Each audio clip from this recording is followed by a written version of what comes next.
We're talking today with Milo Houghton of Rockford, Michigan, and the interviewer is James Smither of the Grand Valley State University Veterans History Project. Now, can you begin with some background on yourself, and to start with, where and when were you born? I was born in Sand Lake, Michigan. In what year? 10/24/24. Okay. And did you grow up in that area, or did you move around? Well, yes, I grew up in that area and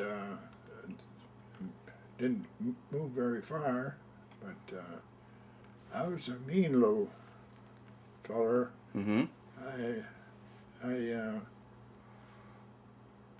I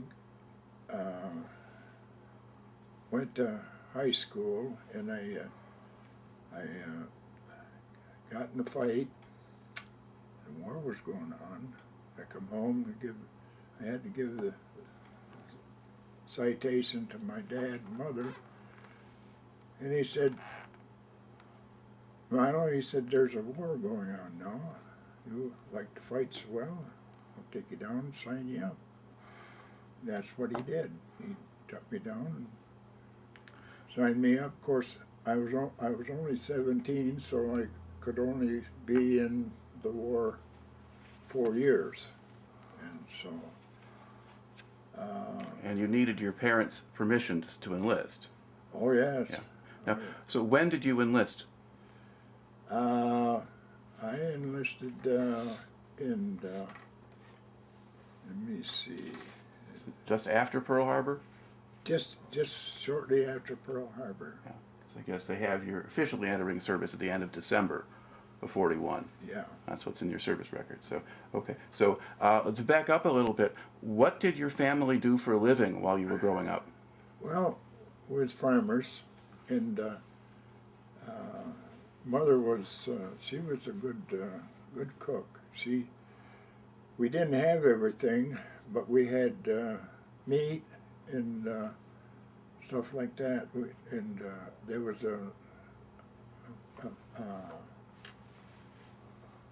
place where they carried food and stuff like salt and sugar and things, pepper and things like that. So he came around and we traded all that stuff for what we could get. Name of the place was Land Tiers. Okay. That was the name of the place that we got stuff. So. Now, did your father own his farm, or did he rent land? No, he owned it. Okay. He owned 160 acres. Okay.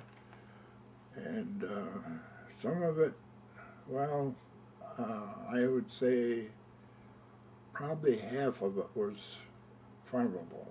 There was muck and stuff like that. So you grow vegetables and some livestock and... Yeah, we grew all that stuff, turkeys and chicken and stuff like that. So, Okay. And it was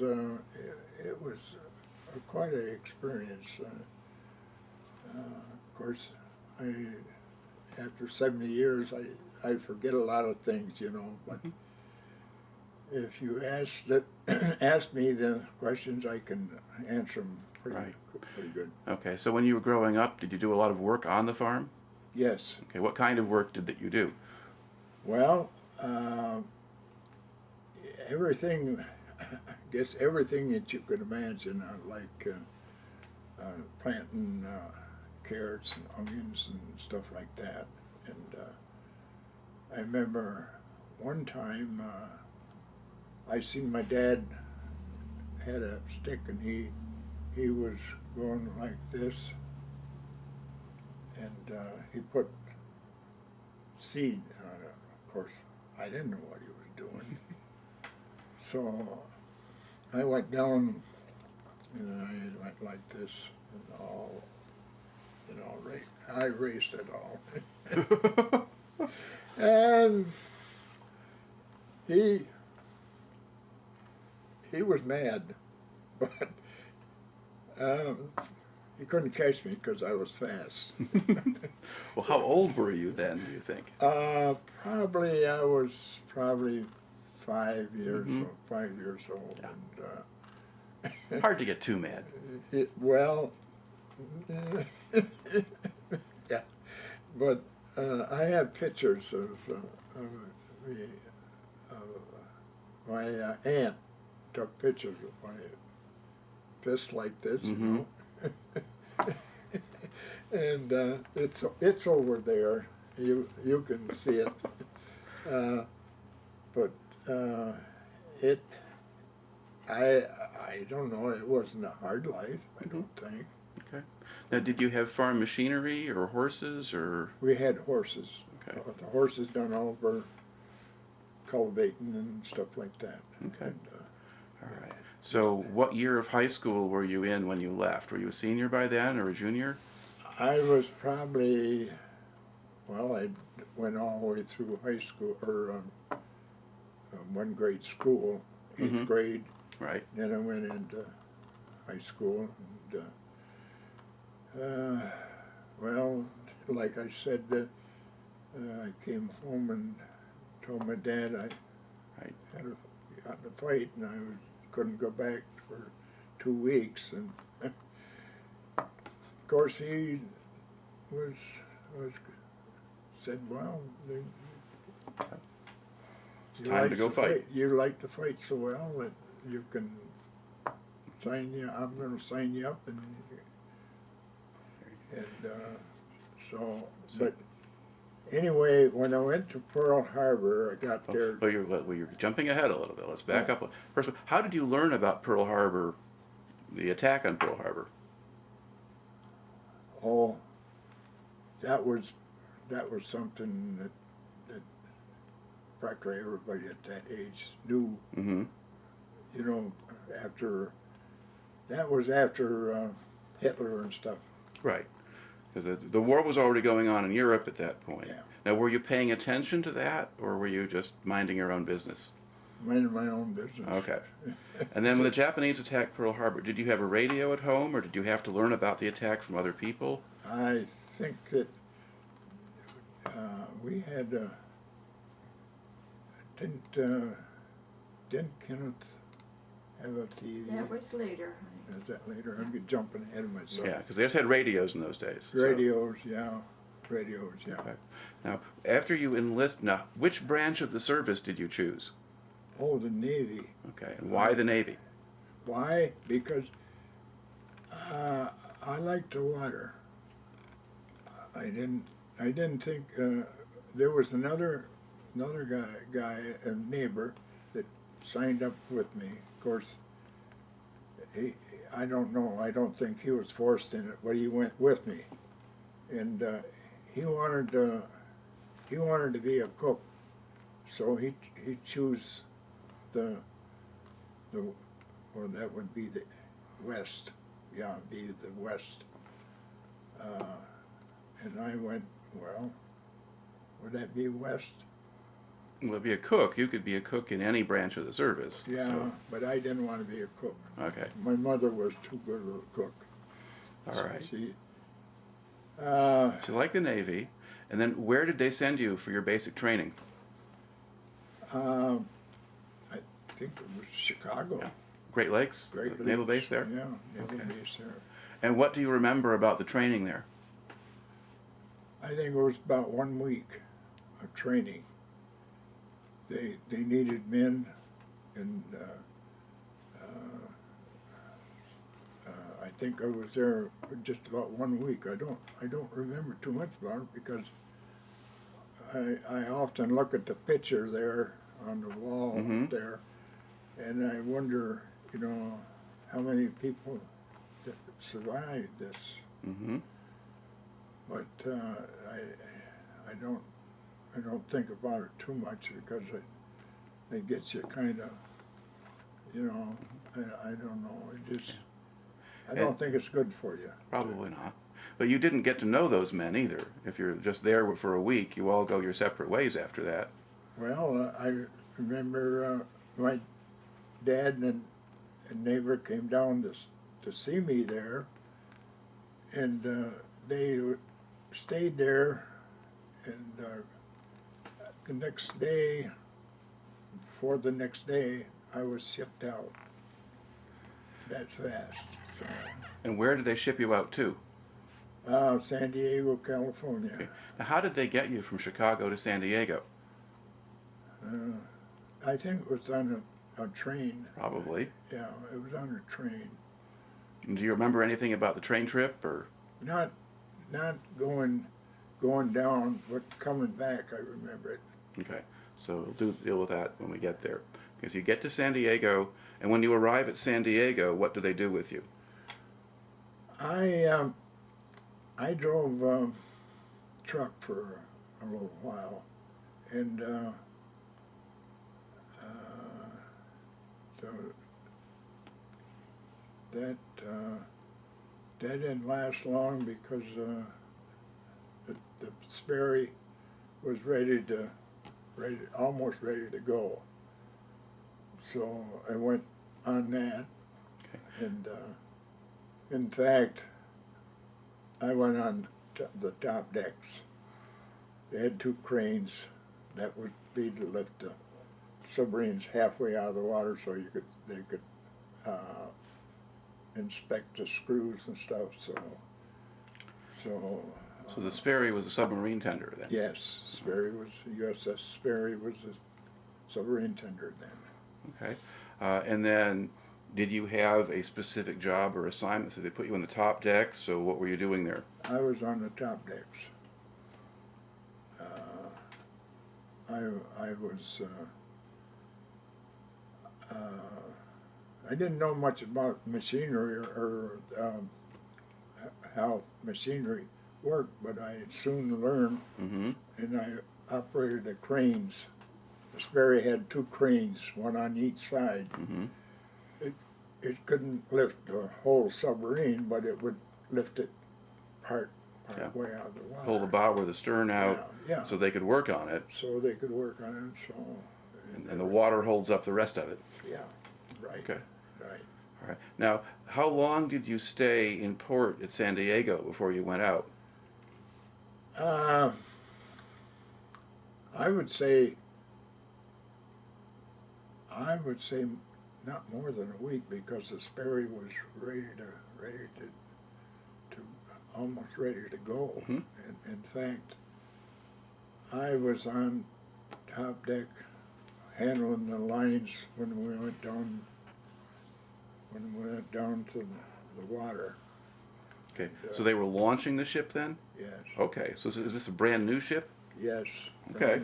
Brand new ship. Just launched, and I have a picture of it going under the Golden Gate Bridge, and on my way to Pearl Harbor. Okay. Now, when you went out to sea that first time, you go under the Golden Gate Bridge. A lot of people tell me the seas there are often pretty rough and wavy. A lot of guys get seasick when they go out. Never got seasick in my life. Okay. Did some of the other men get seasick when they first went out? Yes. Oh yes. Yes. And I've been in some pretty rough weather, because if you're in dock, tied up, and a typhoon or something coming on, you had to pull out, and you'd be way up here, and you look down, and then all of a sudden you'd look up there, and you'd see where you was. Mm-hmm. So, and I don't know, I never got seasick, never once.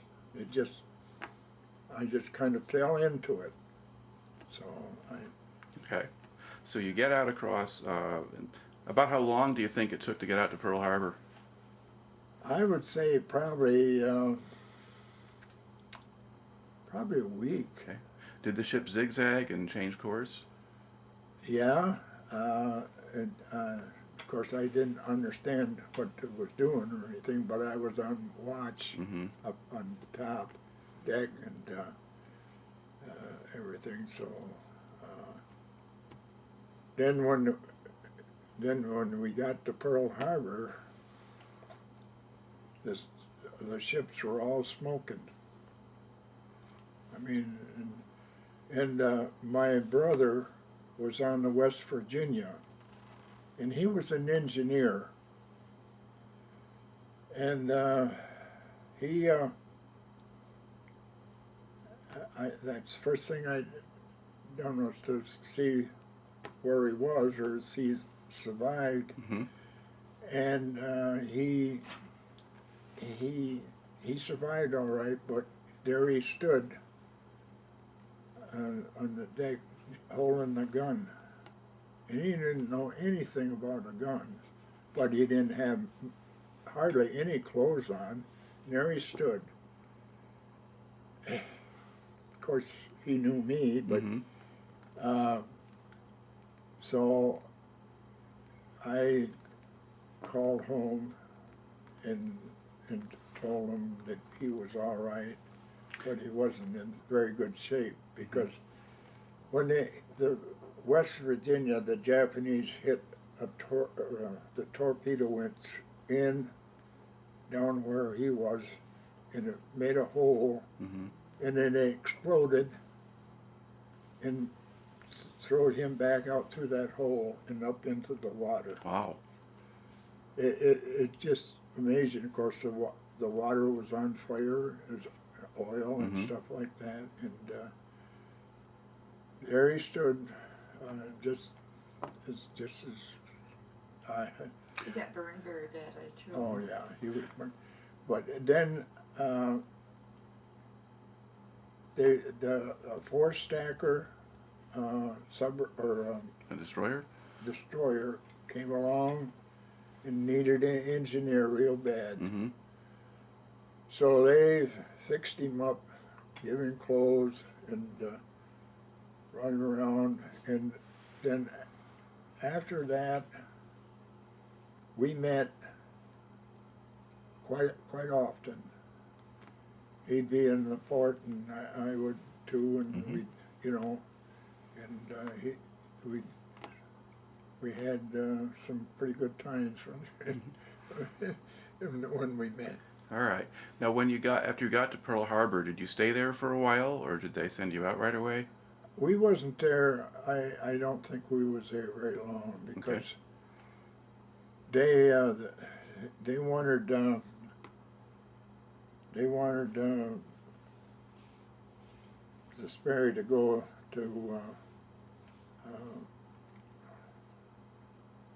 down under Mm-hmm. To Australia? Australia, and we got there, and the people were really glad to see us. They're really glad to see us, and they took us into their home and give us food and big dinner and stuff. And they come and got us and brought us back. And What port did you go to in Australia first? Australia was a long Mm-hmm. ways in. I can still remember how far it was in port. What would you call it? Well, Sydney Harbor is very big. There's Sydney, there's Brisbane, there's Adelaide. Brisbane is what I Okay. went to. Yeah. And it was the people were glad to see us, and they really appreciated us being there. Mhm. Now, we, in order to get down there, the Japanese couldn't break the code that we had. Mm-hmm. And I often wondered how we got there, but the Japanese couldn't break that code. Mm-hmm. So Now, did you stop any place between Pearl Harbor and Brisbane on the way over? not that I can remember. Okay. Not that I can remember. It was. It almost seemed like now, looking back, it wasn't more than 2 or 3 days, but it was probably, I would say probably a couple of weeks. Probably. At least a couple of Did weeks. your ship sail by itself, or did you have escorts? Just one, just us. Okay. And that's why I say the Japanese couldn't break our code. Mm-hmm. It was I don't know what it was, but they couldn't break it. So Okay. Now, once you got to Brisbane, did you start working with American submarines, or what did you do next? yes, that was the the submarines at that time run on alcohol, pure alcohol. But to keep the people from drinking it, they go down the where they bake the bread and stuff down below, Mm-hmm. and cut the top and the bottom off of the loaf of bread, and poured that through, and they drink. Now, I don't know how long it took, but it would eat their liver right Mhm. up. And Now, was the alcohol used to propel the whole ship, or just the torpedoes? just the torpedoes. Okay. Yeah, it didn't. It was. I don't know. The torpedoes were. That's what our torpedoes run on. Mm-hmm. But I never was a drinker, but I think that's what. A good thing, right then. Yeah, but oh, I drink beer, you know, Mhm. in and around different ports and stuff, but never alcohol. Mhm. I don't think it's good for you. Nope. So Not that. All right. Um, would the submarines come into port and then you work on them, or would you go out to sea to work with them, or how did that work? no, they'd come into port and go along the side and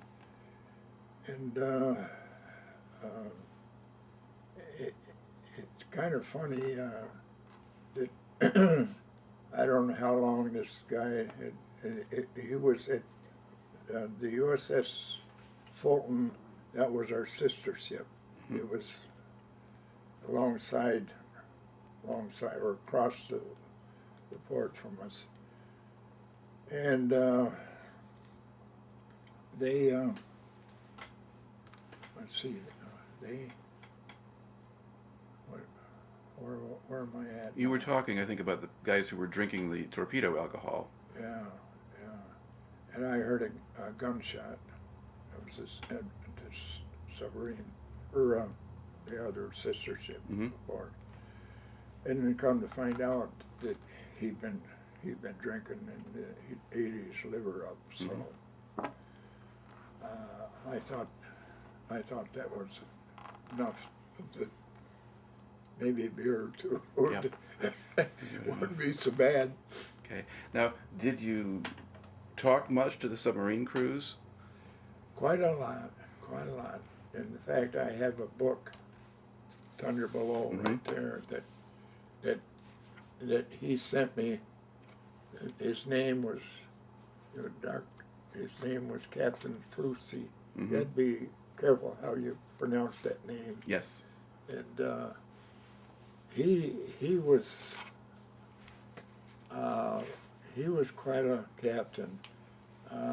His men would follow him most any place. He'd go into a harbor and shot a torpedo out of the Japanese ship and back up and shot another one. So, but he was, and I got to know him pretty well, and he sent me this book. And Now, did you get to know him well during the war or after the war?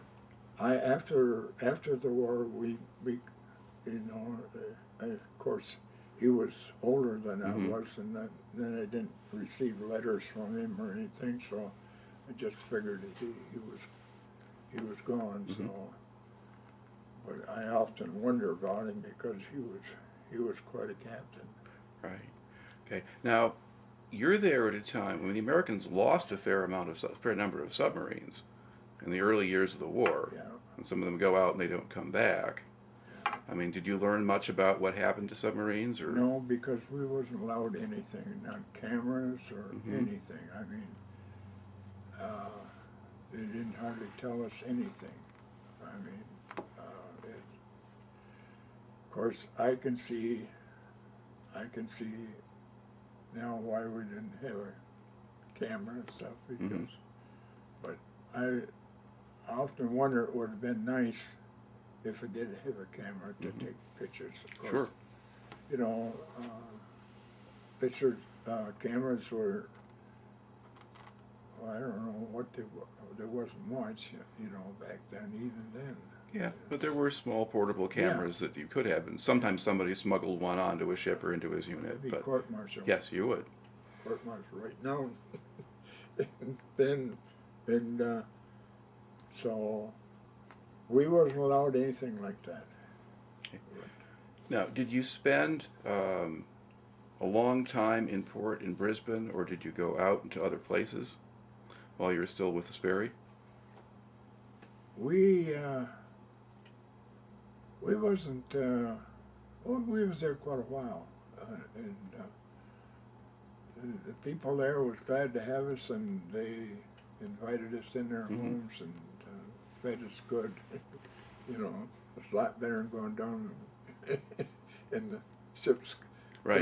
gully that they called them. Mhm. Yeah. But they was real good to us, and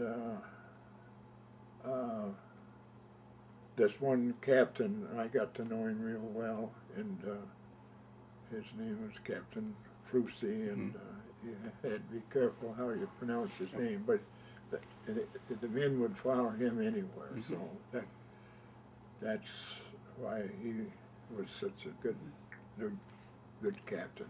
Okay. Now, while you were with the Sperry, did you ever get attacked by Japanese aircraft or anything like that, or was it all quiet? No, no. I don't think that they got that far down right Mhm. then. Not often. No, no. Did you keep track of what was happening in the war in that area? I mean, could you read Stars and Stripes or get some kind of news about the battles or the campaigns? No, no, we didn't. Okay. We didn't. It wasn't radio or anything, and they didn't tell us much. Mhm. But I really liked this Mhm. Captain Flusy. Right. He was quite a captain. Okay. Now, eventually, the Sperry is going to leave Australia and head back to the States, right? Yeah. Okay. And what do you remember about that trip? Not much, except we didn't stop at Pearl Harbor. We came right on into San Diego, and I think it probably took us 2 or 3 weeks, at least, maybe more. Okay. And did the ship sail by itself again? Yeah. Okay. Yeah. Now, when you crossed the equator or the date line, did they have any kind of celebration? Yes, and the big fat guy, I don't know, he must have been a cook down below, Mm-hmm. and he chewed tobacco and the spit run down his, you had to get down and kiss it. Ugh. Oh, So was he playing King Neptune or something like that? yeah, he was King Neptune. Oh dear, he was something else. And after that, I didn't have to do anything like that again. So, but I remember that quite often. Yeah, he was something else.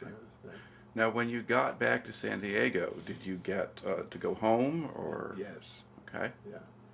Went home, and I think I spent 2 weeks home. Me and another guy rode home on a train. Mm-hmm. We had pretty good on that trip home. We had it pretty good. But I mean, did you get to actually sleep in a berth, or did you just sit in the seats the whole time? on that trip, I think yes, we got Like in a Pullman car? kind of like that. Mm-hmm. It was as I remember, it was a pretty good trip. Okay. And then, so this is like 1944 now when you've gotten back. Yeah. So you've been gone, over a year, Yeah. and you go back. And then, how did it feel to have to go back to war again? Were you ready to go? And Not really, but I knew that I had to go, and I had, and I was like I still was a fighter, you know, and but I didn't get to Sperry. mm-hmm. I run across the USS Kittson, and we had some training to carry the boats. We had training on that. So the landing craft? Yeah, I was coxswain on one of them. Now, how did that happen? Did you volunteer for that, or did the Navy just reassign you? I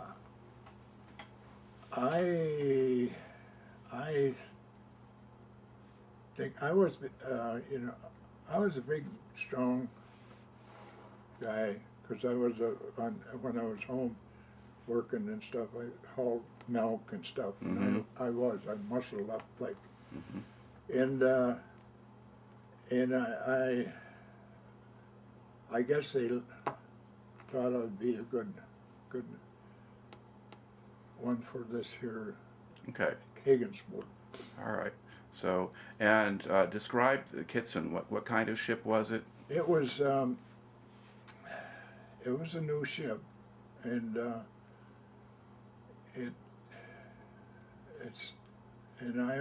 I was still on top deck, and I had training on these here boats, Mm-hmm. and the way it worked is they threw a net over the side of the ship, and seven of the Higgins boats would be out here, and we'd run up and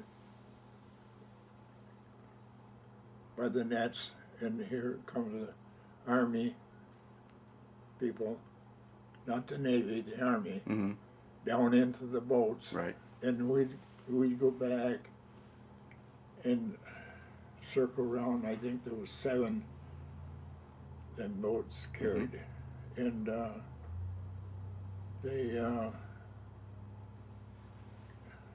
would circle around, and then they would spread out, and then they would hit the beach. Right.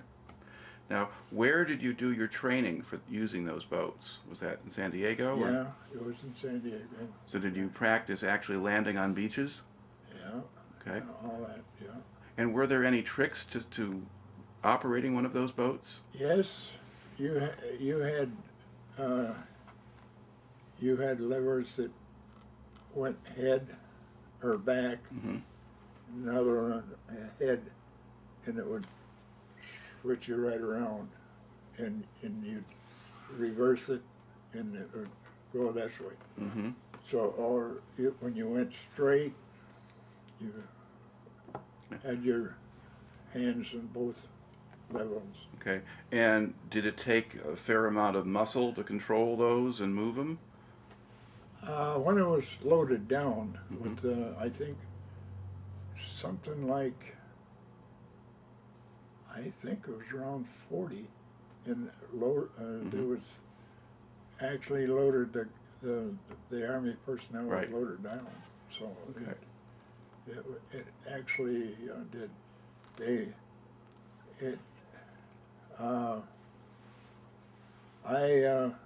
I kind of liked it, but it got kind of rough at Okinawa. Mm-hmm. Okay.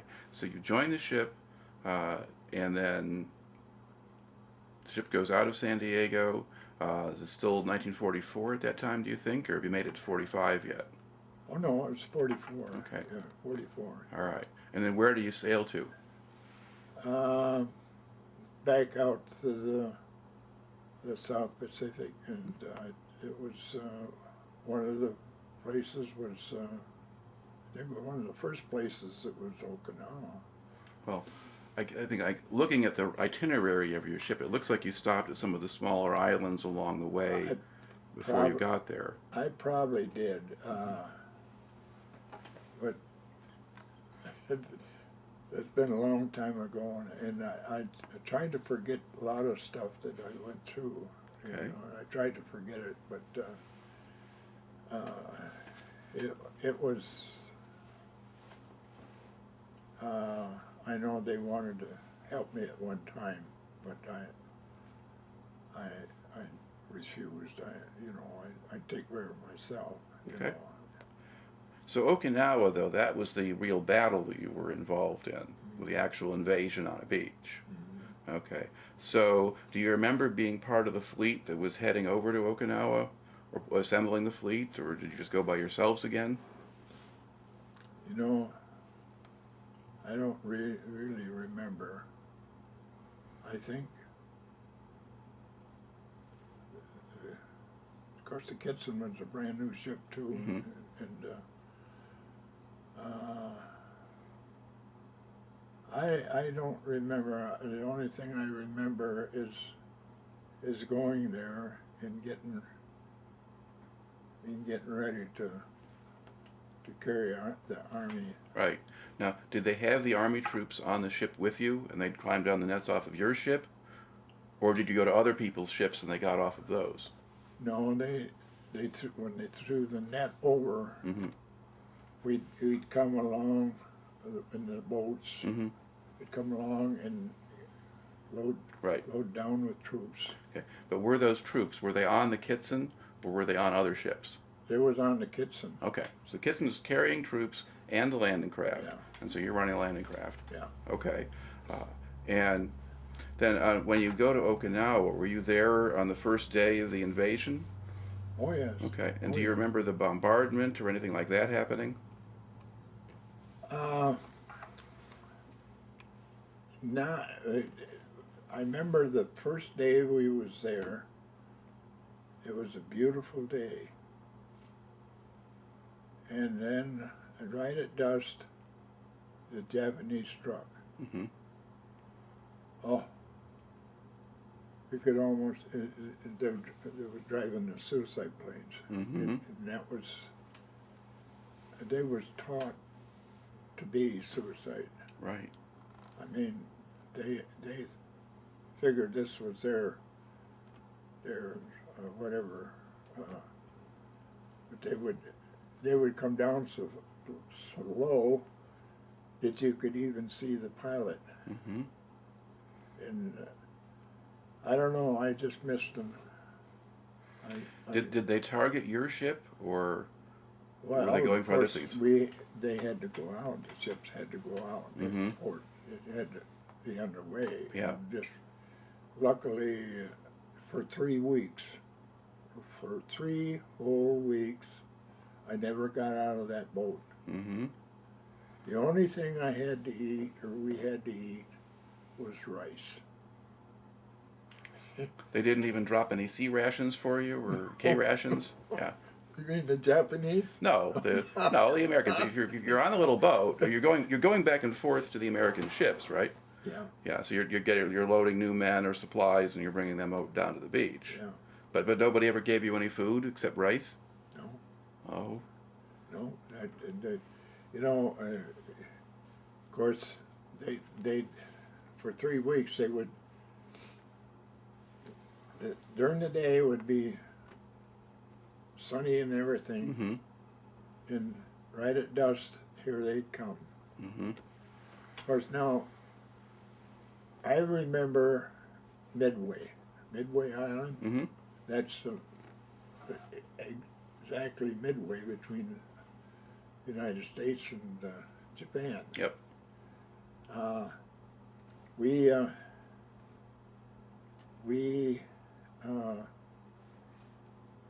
was there, stopped there, and and it was getting the landing place, and we had these here goonie, they called them the goonie birds. Mm-hmm.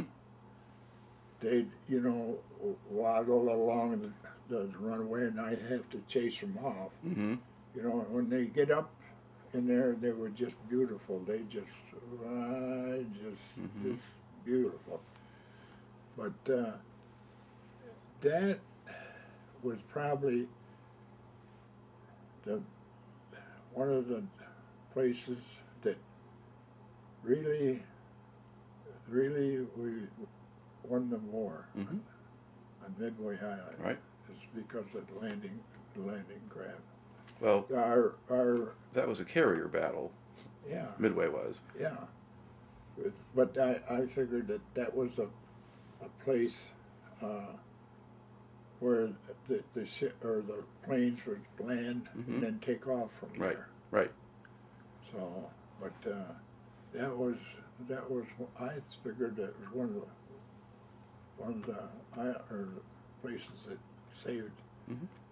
our Yeah. Well, the battle there certainly Yeah. did. So, Yeah. as we sank the Japanese carriers.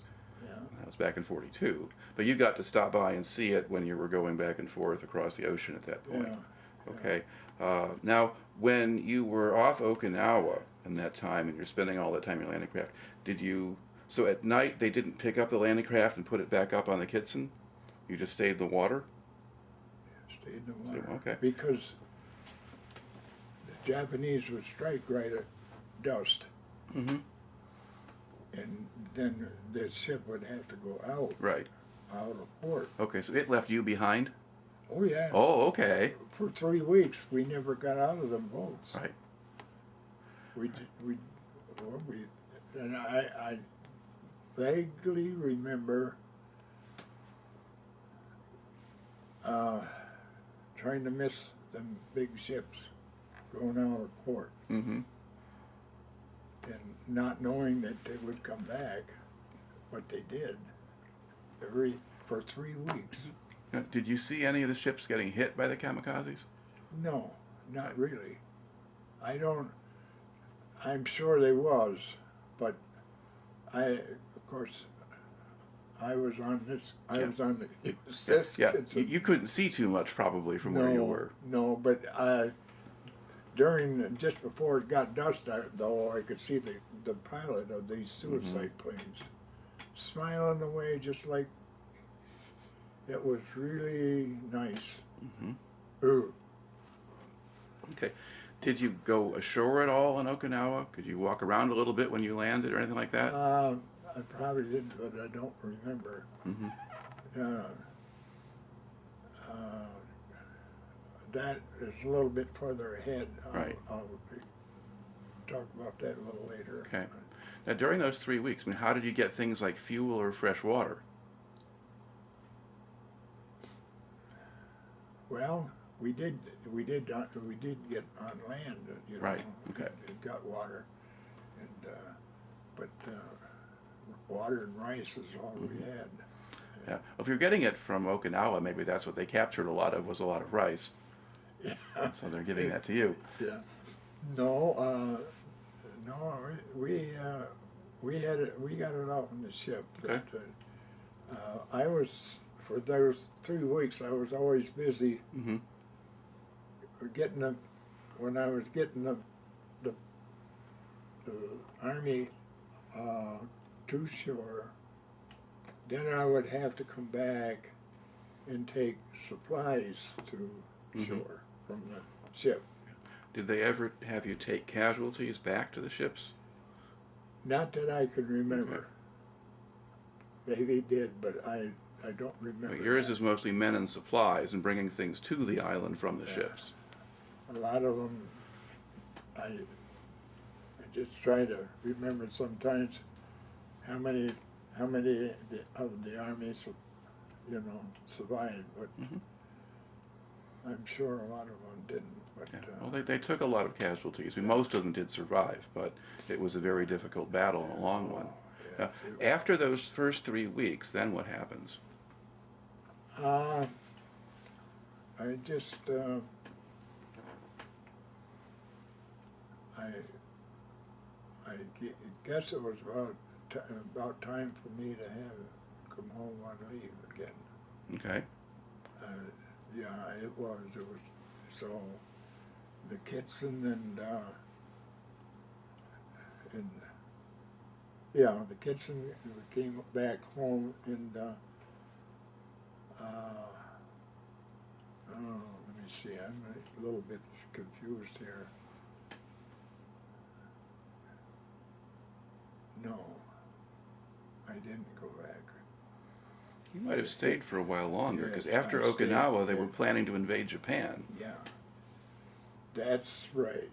We went from Okinawa to Japan. Was it Hiroshima and what was the other? That they dropped the bomb? Nagasaki. Nagasaki. The first one, I wasn't very far. We was ready to invade Mm-hmm. Pearl Harbor. I wasn't very far from it. In fact, we had to wait a little longer because it seems how they didn't get the parts to the bomb to the ship, or else the ship got sunk. Well, the ship that brought one of the bombs out, the Indianapolis, was sunk on its way back, but it had already delivered the bomb, and the bomb was dropped. Yeah. So, Yeah. Well, okay, you're right there. but your ship was still out in that area of the Pacific, and you were going to be part of the invasion of Japan. Yeah. But then they dropped the bombs. Yeah, but then that didn't do, but they just leveled everything. I still can see this today, where the amount of innocent people who were killed. Mm-hmm. And the president I don't know his name, but that doesn't make any difference. He wouldn't give up, so they dropped the second Mm-hmm. one, and that was terrible. But I guess that did it. Yeah. So, but I was all ready to invade. Mm-hmm. If they hadn't have dropped those bombs, I probably wouldn't be here today. Maybe not. Not if you were running one of those landing craft. That No. would have been pretty dangerous. Yeah, it wouldn't. Okay. Now, did the Kittson go to Japan after the surrender? So did you unload men there for the occupation or anything like that? That at the time, my time was up, Okay. and they wanted to re-enlist me real bad, Mm-hmm. real bad. But I said no. I've had enough. Mm-hmm. I want to go home. Oh, but we'll give you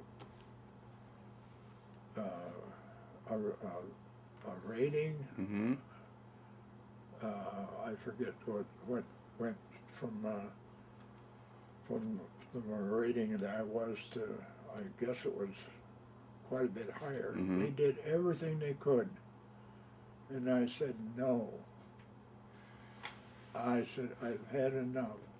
So they give me this little pin, right? Mm-hmm. They called it, what did they call that? What was it they called it? Ruptured duck. Yeah, the ruptured duck. Okay. So they didn't like it very well, so I took off. And they didn't give me any, I had to hitchhike all the way home. Okay. To find rides on ships or planes, or how did you get back? On ships. Mm-hmm. That's, couldn't walk or anything. Yeah. But we got there at home, in San Diego, and of course I would go into port, and then I would catch another ship on the way home. Mm-hmm. But it was and they got San Diego. They got on this train. It didn't have no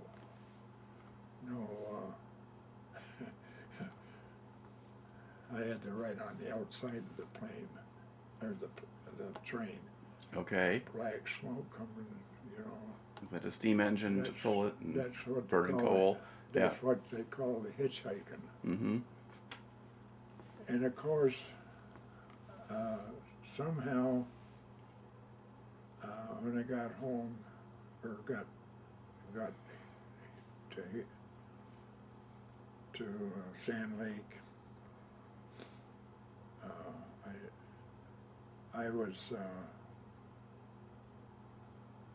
I was pretty well, when I must be on these islands, I picked up what they call, what was it they called them? Jungle Boilers. rot. Huh? Jungle rot. Jungle rot. Yeah. Okay. I was in bad shape. Mm-hmm. I had boils and everything all over. So I wasn't feeling very good, but one of the neighbors told me to go up to Howard City, and there was an old Indian doctor up there Mm-hmm. would take care of me. Okay. And I went there, and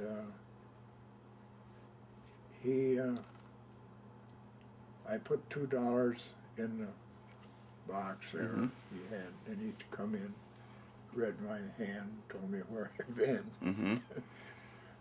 and well, he said,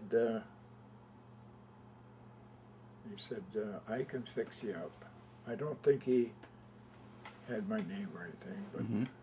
he said, you just stay there, and he said, and I'll fix you up. He'd come back with a sack about that wide, and about that high. And he said, you take this home, steep it like you did tea. Mm-hmm. And he said, you drink it twice a day.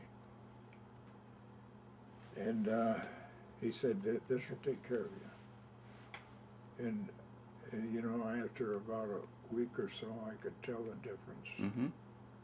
I was feeling pretty good, and it did. It cleared everything. It cleared me up completely. Wow.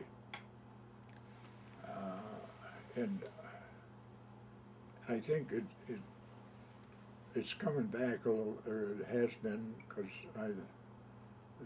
my doctor has got me stuff to put on my face and stuff, Mm-hmm. and then I go to that place. Where is that? What do they call it? That place where I go for cleaner for my face. We stop there. Walgreens. Oh, okay. Okay, That's pharmacy. what All right. Yeah. Yeah. Okay. And they got a cleaner there that you put on your face too, and that as you can see, my face isn't too bad. No, that was not. Looking So- pretty good. Yeah, so I got back and went to farming, Mm-hmm. and I took a bunch of chicken to Detroit. Couldn't sell them.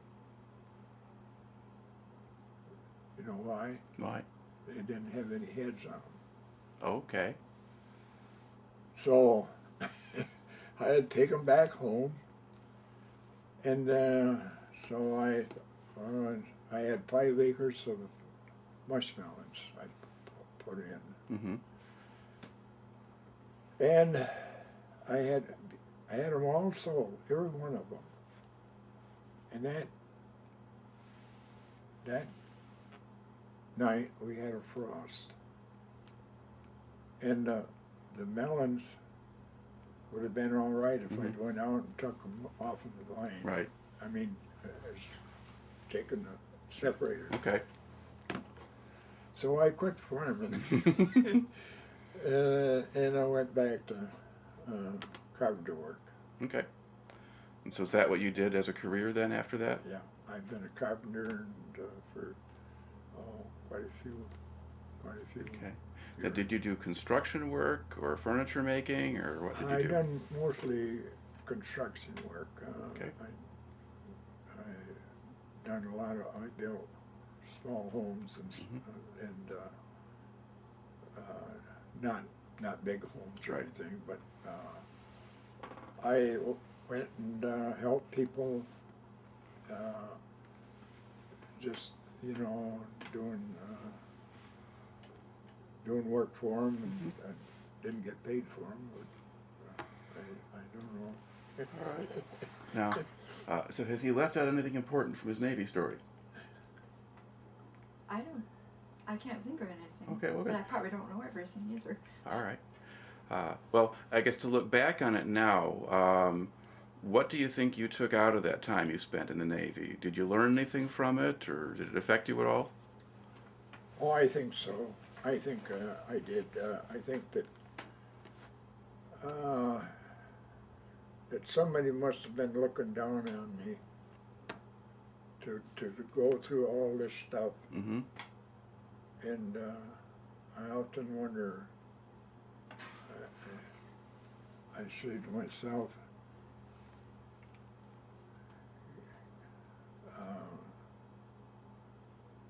God put me on this earth to do a certain amount of things, Mm-hmm. and I'm so far behind, I've never done it. Well, maybe. But no,